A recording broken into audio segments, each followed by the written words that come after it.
very heartened to see these latest reports. I don't know if you've seen them, but obviously I'll put a clip up for you in a minute, from Keir Starmer, who is actually in Canada, confirms that he is going to ensure that a Labour government doesn't deregulate and doesn't diverge from European standards. And this is really good news for our food standards and farming. And ultimately, it's the right call. All polling shows that 9 out of 10 people want to uphold our high standards. And this is really great news for British food and farming.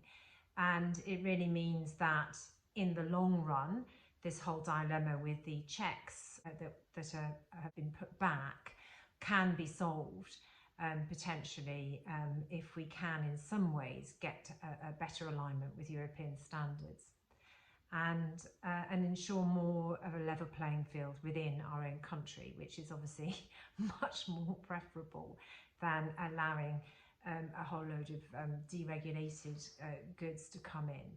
But it was particularly interesting that he chose to do this in Canada, because Canada are actually lobbying to block our accession to CPTPP because of hormone treated beef.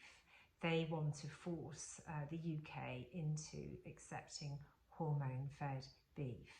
And so in many ways, it is kind of putting a line in the sand, and it would be interesting to see what the Canadian press actually discuss about this.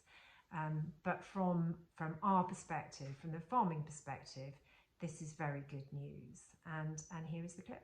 The conflict with the UK being outside of the UK arises insofar as the UK wants to diverge and do different things to the rest of our EU partners. Obviously, the more we share values, the more we share a future together, the less the conflict. And actually, different ways of solving problems become available. Actually, we don't want to diverge. We don't want to lower standards. We don't want to rip up environmental standards, working standards for people at work, food standards, and all the rest of it. So suddenly, you're in a space where, notwithstanding the obvious fact that we are outside of the EU and not in the EEA, there's a lot more common ground than you might think.